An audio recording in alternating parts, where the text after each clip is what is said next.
জটার মধ্যে রেখে দিল। সেই দিক থেকে মহাদেবের নাম হলো আরেক নাম চন্দ্রচূড় বা চন্দ্রশেখর বা শশীশেখর।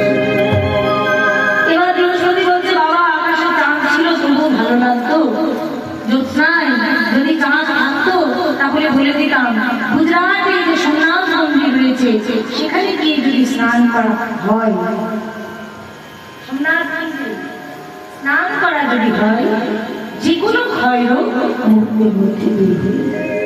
যেই শুনেছে এই কথা, আড়াল থেকে সনাতন স্ত্রী শুনে নিয়েছে, শোনা মাত্রই আকাশের চাঁদকে মহাদেবের জায়গা থেকে নামিয়ে সেই গুজরাটে স্নান করা হলো।